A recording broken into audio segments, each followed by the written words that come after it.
दोस्तों, अदालतों में बाबरी ध्वंस के मामले में फिर से केस आने वाला है। 30 सितंबर को इसकी कार्रवाई है और जिन अभियुक्तों के खिलाफ सुनवाई होने वाली है उसमें लाल कृष्ण आडवाणी, मुरली मनोहर जोशी और उमा भारती, ये तीन मौजूद हैं। जब 6 दिसंबर 1992 को बाबरी मस्जिद को शहीद किया गया तो ये तीनों लोग मंच पर थे, जो कार सेवकों को संबोधित कर रहे थे, कार सेवकों को प्रोत्साहित कर रहे थे और उसमें से मंच से नारे आ रहे थे, ये तो केवल झांकी है, काशी मथुरा बाकी है और बाबरी मस्जिद तोड़ दो, ये इस प्रकार के नारे आ रहे थे। जब कार सेवक पूरे सरेआम सरे दिन में मस्जिद को तोड़ रहे थे और वहाँ के जो प्रशासक थे इसके बारे में चुपचाप खड़े थे। पुलिस पीछे हट गई थी और 5.5 घंटे के अंदर पूरी मस्जिद को ध्वंस करके इसका मलबा सरयू नदी के में फेंक दिया गया और वहाँ एक टेम्पररी मंदिर बना दिया गया जिसमें राम लल्ला की मूर्ति को स्थापित कर दिया गया। अब ये एक विडंबना है कि जिन लोगों ने बाबरी मस्जिद के ध्वंस में इतनी बड़ी भूमिका निभाई, जब 5 अगस्त 2020 को मंदिर का शिलान्यास हुआ प्रधानमंत्री जी के द्वारा, तो उस समय इन तीनों को बुलाया भी नहीं गया। ये तीनों को कोई जगह नहीं थी उद्घाटन समारोह में और अभी तो उन पर मुकदमा भी चल रहा है। खैर, जहाँ तक राम मंदिर का सवाल है, ये एक बहुत लंबा मुद्दा है, कई बार इस पर चर्चा हो चुकी है। इसके 4-5 बातों को मैं कहना चाहूँगा कि जहाँ एक और प्रधानमंत्री ने कहा कि अब भगवान राम आज़ाद हो गए हैं, जैसे भारत के लोग 15 अगस्त 1947 को आज़ाद हो गए, तो ये एक काफ़ी बनावटी बात है। इसमें किसी प्रकार की कोई सच्चाई नहीं है। आज़ादी के आंदोलन से बाबरी मस्जिद के ध्वंस और राम मंदिर के निर्माण की तुलना करना अपने आप में पूरी तौर से गलत है। प्रधानमंत्री ने ये भी कहा कि सदियों से ये आंदोलन चल रहा था, ये बात भी पूरी गलत है। ये आंदोलन वास्तव में 1980 के बाद से ही चालू हुआ, जब आडवाणी जी ने ही रथ यात्रा निकाली और ख़ास तौर से ये रथ यात्रा में तब तेज़ी आई जब वीपी सिंह ने मंडल कमीशन को लागू किया। तो जो लोग बराबरी के समाज के ख़िलाफ़ हैं, जो लोग सकारात्मक कदम के ख़िलाफ़ हैं, वो लोगों ने राम मंदिर आंदोलन में पूरी जान लगा दी, जिसकी परिणति 6 दिसंबर 1992 को हुई और अभी 5 अगस्त 2020 को एक मंदिर का शिलान्यास हुआ, एक बहुत भव्य आयोजन के माध्यम से। अब जहाँ तक इस विवाद का सवाल है, ये विवाद तो काफ़ी अभी इसने तूल पकड़ा 1980 के दशक में। पहले देखा जाए तो ये कोर्ट के अनुसार ही मैं जाऊँगा, क्योंकि इस पर अलग अलग राय है। कोर्ट ने इस बात को माना कि 1949 में जब राम लल्ला की मूर्तियों को मंदिर में प्रस्थापित किया गया, वो एक गैर कानूनी कदम था, वो एक अपराध था। यानी जिन लोगों ने उन मूर्तियों की स्थापना मस्जिद में की छुपकर रात को की, वो अपराधी थे। नंबर 1, कोर्ट ने यह भी माना कि 6 दिसंबर 1992 में जो मस्जिद को गिराया गया वो एक अपराध था और अपराधियों को सज़ा मिलनी चाहिए। कोर्ट ने यह भी माना कि जिस जगह पर मस्जिद थी वहाँ पहले मंदिर रहा होगा, इसको निश्चित रूप से कहना आसान नहीं है। निश्चित रूप से नहीं कहा जा सकता कि वहाँ पहले भगवान राम का मंदिर था या भगवान राम का जन्म वहीं हुआ था। ये बड़ी महत्वपूर्ण बात है।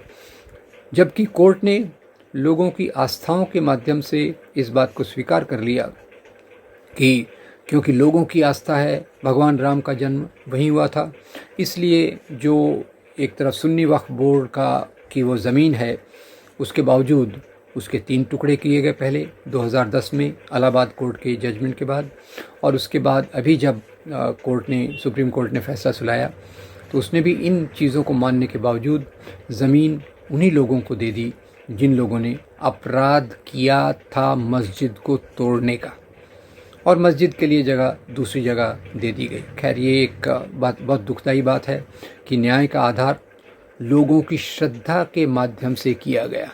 न्याय का आधार न्यायिक तरीके से, न्यायिक डॉक्यूमेंट के आधार पे नहीं किया गया, और जिन मुद्दों के आधार पे ये मंदिर आंदोलन को मजबूत किया गया, लोगों में भावनाओं को भर दिया गया कि भगवान राम का जन्म वहीं हुआ था। वास्तव में भगवान राम का जन्म कहाँ हुआ था ये कहना बहुत मुश्किल है, क्योंकि वाल्मीकि रामायण, तुलसीदास रामायण, जो भगवान राम के जीवन का एक बहुत विस्तृत वर्णन करती हैं, जो जिसको एक पौराणिक ग्रंथ कहते हैं। और तुलसीदास जी की तो बात पे मैं आने के पहले ये बता दूं कि कई भारत में भगवान राम की कहानी के करीब 300 वर्जन हैं जो A.K. रामानुजन की बुक में हैं।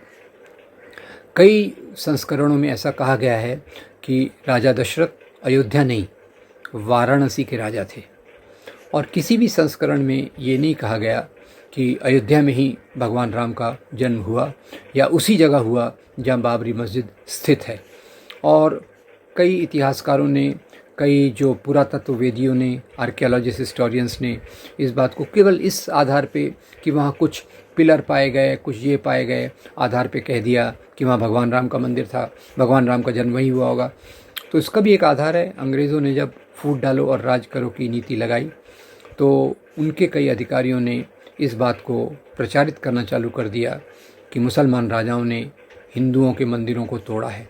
इस बात पर मैंने बहुत जगह पे चर्चा की है, और इसी में से एक वृत्तांत था मिसेस A.F. बेवरिज का, जो एक ब्रिटिश ऑफिसर थी। और जब ब्रिटिश ऑफिसर ने अयोध्या का वर्णन किया तो बाबरी मस्जिद के वर्णन के बाद वो एक फुटनोट लगा देती हैं कि शायद यहाँ पहले मंदिर था। तो यही एक आधार बन गया, उनके पास कोई सबूत नहीं था, यही एक आधार बन गया ये कहने का कि भगवान राम का जन्म वहीं हुआ था। अब दूसरी बात, अभी जब ज़मीन को समतल किया जा रहा था मंदिर की शिलान्यास के लिए, पूजन के लिए, तो उस समय कई ऐसे अवशेष वहाँ मिले, रेमनेंट्स ऐसे मिले जो बुद्ध विहार के इससे मिलते हैं, बुद्ध विहारों के आर्किटेक्चर से मिलते हैं। तो अब वहाँ वास्तव में क्या था, क्योंकि बुद्ध विहार भी, यहाँ सैकड़ों बुद्ध विहारों को तोड़ा गया। राजाओं ने तो, हिंदू मुस्लिम राजाओं ने मंदिर मस्जिद तोड़े संपत्ति के लिए, सत्ता के लिए, एक दूसरे से दुश्मनी के लिए। तो उस आधार पे जो ब्रिटिश लोगों ने बाद में फूट डालो और राज करो की नीति चलाई, उसके चलते ये बात प्रचलित की गई।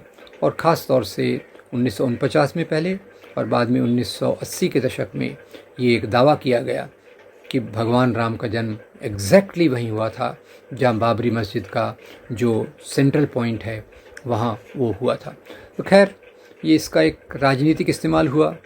हर बार चुनाव के पहले राम मंदिर का नाम लिया जाता था, जिससे लगातार भारतीय जनता पार्टी चुनावी मैदान में पहले से ज़्यादा मजबूत होती गई, और उसका पूरा फ़ायदा 2014 और फिर 2019 में हुआ। अब इस बारे में हमारा रवैया क्या होना चाहिए, तो उसके लिए एक बहुत महत्वपूर्ण बात मैं आपके साथ शेयर करना चाहता हूँ। आज़ादी के बाद जब सोमनाथ मंदिर के पुनर्निर्माण की बात आई, कई लोगों ने मांग रखी कि सोमनाथ का मंदिर एक विदेशी महमूद गजनवी ने तोड़ा था। आगे आने के पहले बता दूं कि महमूद गजनवी ने मंदिर को इसलिए उसको तोड़ा था क्योंकि उसमें सैकड़ों करोड़ की संपत्ति थी। खैर, तो कई लोगों ने मांग रखी कि सरकार ने इसका पुनर्निर्माण करना चाहिए। तो गांधी जी ने कहा कि मंदिर मस्जिद को बनाना सरकार का काम नहीं है, ये समाज अपने आप कर सकता है। उसी के साथ पंडित जवाहरलाल नेहरू ने इस बात का विरोध किया कि सरकार इसमें कुछ करे, और बाद में जब भारत के राष्ट्रपति डॉक्टर राजेंद्र प्रसाद जब वहाँ उद्घाटन करने जाने वाले थे, तो जवाहरलाल नेहरू ने सलाह दी कि आपको राष्ट्रपति के रूप में वहाँ नहीं जाना चाहिए, क्योंकि सरकार का इन चीज़ों से कोई लेना देना नहीं होना चाहिए। पर खैर, बाद में यही पंडित नेहरू जिन्होंने यहाँ आधुनिक भारत की नींव रखी, उद्योग धंधे, IITs, scientific establishments, atomic energy commission, space research organisations की आधारशिलाओं को रखा, पब्लिक सेक्टर का आधार रखा, भारत का उत्पादन को ऊंचे लेवल पर ले गए। वही जवाहरलाल नेहरू ने बांधों को और ऐसी जगहों को आधुनिक भारत के मंदिर कहा। तो दोस्तों, आधुनिक भारत में उन्हीं मंदिरों की जगह है जहाँ हमें शिक्षा मिले, जिस शिक्षा के आधार पर नौकरी मिले, जिस शिक्षा के आधार पर समाज की प्रगति हो, वही हमारे वास्तविक पूज्य स्थान हैं। आज उन स्थानों को दुर्लक्ष्य करके उनको तो प्राइवेट हाथों में दिया जा रहा है और जो मंदिर मस्जिद की बातें हैं उनको सामने रखा जा रहा है। अयोध्या में शिला पूजन होने के बाद अभी मथुरा और काशी के मंदिरों की बात की जा रही है। मुझे लगता है इससे समाज की वास्तविक समस्याएं हल नहीं होंगी। समाज की वास्तविक समस्याएं हैं नौजवानों का रोजगार, किसानों की आत्महत्या, बढ़ती हुई महंगाई, गरीबों की बढ़ती हुई समस्याएं, औरतों की सुरक्षा, आदिवासियों का सवाल, दलितों पे अत्याचार, दलितों का उत्पीड़न, अल्पसंख्यकों का उत्पीड़न, ये हमारे मुख्य सवाल हैं। तो आगे आने वाली पीढ़ी ने इन्हीं बातों को मजबूत करके इन बातों का ख्याल करना चाहिए और जो मंदिर मस्जिद के मामले हैं, जो भावनात्मक मामले हैं, उनको समाज के हाशिए पर डालकर उन नीतियों का पालन करना चाहिए जिसके बारे में पंडित नेहरू ने आधारशिला रखी, जिसके बारे में डॉक्टर अंबेडकर ने हमें रास्ता दिखाया। और वो रास्ता वही है जिससे आम लोगों का आर्थिक विकास हो, सामाजिक विकास हो, शैक्षणिक विकास हो। उसी रास्ते पर चलने की हमको कोशिश करना चाहिए। Thank you very much.